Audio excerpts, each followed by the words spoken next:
Well, by now we should officially know who our next president is. Or maybe not. The surprise is killing me. And speaking of surprises, the market really surprised me last month. While the market is still lagging along, we did see a few positive signs. So without further ado, let's check out the metrics and make some sense out of all this madness. Let's have a property tour, shall we?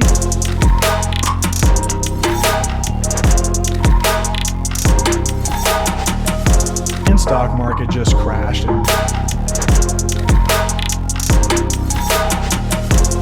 Deuces. Okay, first up, let's check out last month's sales. Surprisingly, we managed to sell 1,615 homes. I say surprising because we only sold 1,478 homes in September. Typically, you watch sales decline as we enter the holidays, not improve. So this was a very welcome surprise. While this was a 9% increase over the previous month, this made for a 10% increase over last October's sales. So while that's great news, let's come back down to earth just a little bit. While I'm all for riding that wave of positivity, from a historical standpoint, sales are still down about 34% from the norm. So while we're improving, we're still quite a far distance from normal activity. So with sales still down, let's see what effect this had on the median price. On the screen now, you can see that the median price did in fact adjust downward by $3,000 to land at $475,000. This puts the median price up 6% from the same time last year.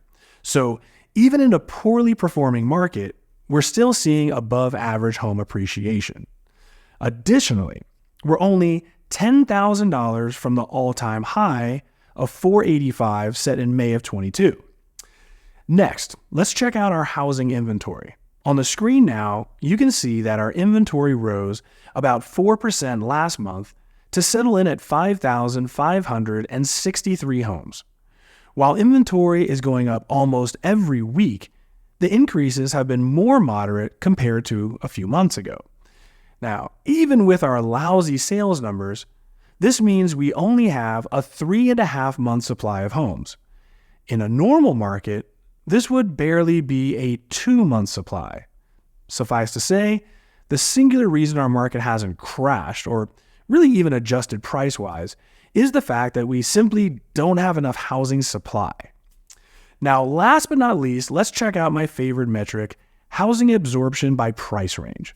We look at this metric to determine how different price ranges are performing. See, the buyer of an entry-level home is likely to have a vastly different experience versus a luxury home buyer.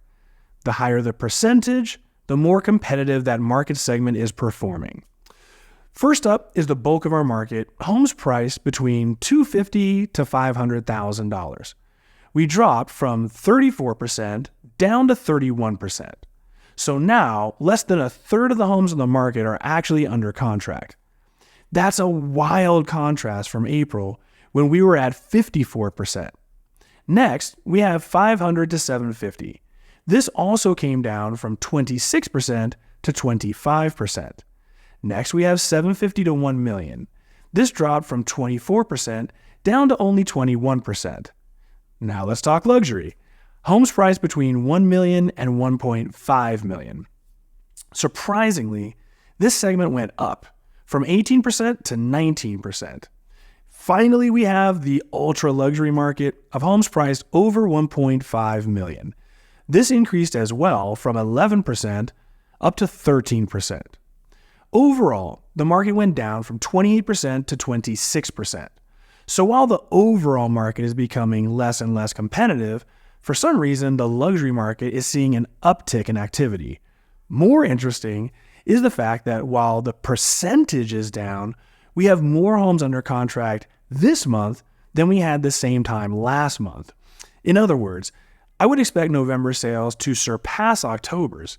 This would pretty much be the first time November sales are higher than October, let alone talking about September. So, very strange brew indeed.